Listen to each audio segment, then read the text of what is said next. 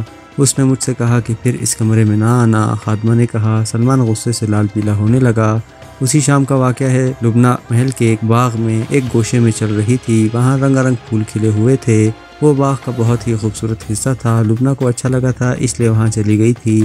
اسے وہاں ٹہلتے ہوئے ابھی تھوڑا سا وقت ہی گزرا تھا کہ پیچھے سے کسی نے آ کر دونوں ہاتھ اس کی آنکھوں پر رکھ دیے۔ ہاتھ مردانہ تھے۔ لبنہ نے ہنستے ہوئے ان کے ہاتھوں پر ہاتھ پھیرا۔ چلو پہچان لیا، لبنہ نے کہا، محمد۔ اس کی آنکھوں سے یہ دونوں ہاتھ نیچے کو سرکے، پھر یہ ہاتھ پیچھے ہٹ گئے۔ لبنہ نے گھوم کر دیکھا، اوہ سلمان۔ لبنہ نے کہا، مجھے امید تھی تم آؤ گے، تمہیں امید تھی کہ ابن قاسم آئے گا۔ سلمان نے طنزیہ لہجے میں کہا، تمہارے منہ سے اسی کا نام نکلا تھا، کیا اس کا نام لینا گناہ ہے؟ لبنہ نے کہا، لیکن کسی کو دھوکے میں رکھنا گناہ کبیرہ ہے۔ سلمان نے کہا، مجھے دھوکے میں نہ رکھو لبنہ، تمہیں میرے اور ابن قاسم کے درمیان فیصلہ کرنا ہوگا۔ فیصلہ سوچ سمجھ کر کرنا کہ میں خلیفہ بننے والا ہوں اور ابن قاسم میرا ملازم ہوگا۔ میں اسے سالار سے سپاہی بنا سکتا ہوں، اسے بھکاری بنا سکتا ہوں۔ کیا دیکھا ہے تم نے اس میں جو مجھ میں نہیں؟ اس کی محبت میں دھونس نہیں۔ لبنہ نے کہا، میں اسے اس وقت بھی چاہوں گی جب وہ سالار ہوگا، اور جب وہ سپاہی ہوگا تو میں اس سے پہلے سے زیادہ چاہوں گی، اور جب تم اسے بھکاری بنا دو گے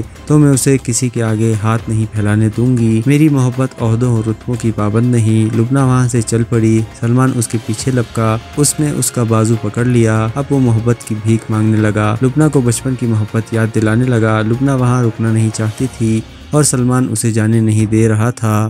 سلمان، ایک بھاری بھرکم سی آواز آئی۔ سلمان اور لبنہ نے ادھر دیکھا۔ پھولوں کے پیچھے حجاج بن یوسف کھڑا تھا۔ اچھا ہوا کہ میں نے خود ہی دیکھ لیا، حجاج نے کہا، اور میں نے اپنے کانوں سے سنا ہے جو تم نے کہا اور جو میری بیٹی نے کہا۔ میرے عزیز، جوانی اندھی ہوتی ہے، میں تمہیں کچھ نہیں کہوں گا، صرف یہ کہوں گا کہ میں اپنی بیٹی کا ہاتھ تمہارے ہاتھ میں نہیں دے سکتا۔ یہ فیصلہ میرا ہوگا، میری بیٹی کا نہیں۔ تم جانتے ہو کہ تمہاری عمر ہی کا میرا ایک بھتیجا ہے، وہ میرے بھائی کی نشانی ہے، محمد بن قاسم۔ میری بیٹی اس کی بیوی بنے گی۔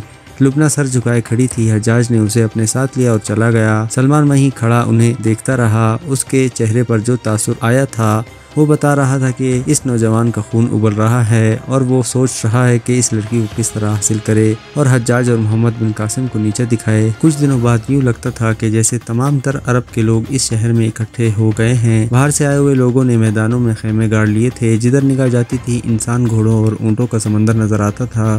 شہر کی گلیوں اور بازاروں میں چلنے کا راستہ نہیں تھا۔ بہت ہی وسیع و عریض میدان تھا۔ انسان، گھوڑوں اور اونٹوں کا یہ سمندر اس میدان کے ارد گرد سمٹایا تھا۔ ایک طرف ایک لمبا چبوترا بنا ہوا تھا، اس پر شامیانے لگے ہوئے تھے، اس کے نیچے کرسیاں رکھی ہوئی تھی۔ اس کے آگے ایک شاہانہ کرسی تھی جس پر خلیفہ ولید بن عبد المالک بیٹھا تھا۔ اس کے دائیں اور بائیں اس کی بیگمات بیٹھی تھی۔ اس کے ساتھ حجاج بن یوسف بیٹھا تھا۔ اس کے ساتھ اس کی بیٹی لبنہ بیٹھی تھی۔ باقی کرسیوں پر سالار اور شہری انتظامیہ کے حاکم بیٹھے تھے۔ ان میں مختلف قبیلوں کے سردار بھی تھے۔ ہزارہا تماشائی میدان کے گرد زمین پر بیٹھے یا کھڑے تھے۔ اونٹوں اور گھوڑوں پر بھی آدمی بیٹھے ہوئے تھے۔ خلیفہ کے اشارے پر سالانہ مقابلوں کا سلسلہ شروع ہو گیا۔ فوج کے دستوں کے آدمی بار بار آتے اور اپنے مد مقابل کو للکارتے، اور اسی طرح تیغ زنی، شاہ سواری وغیرہ کے مقابلے ہوتے رہے۔ تلواروں سے لڑنے والوں کے ہاتھوں میں تلواریں تھیں اور ڈھالیں بھی تھیں۔ زیادہ تر ڈھالیں چمڑے کی بنی ہوئی تھی۔ تیغ زنی میں کئی آدمی بری طرح زخمی ہوئے۔ شاہ سواری کے مقابلے بھی دلچسپ تھے۔ ہر سوار سوار اپنے کرتب دکھا کر گزر جاتا۔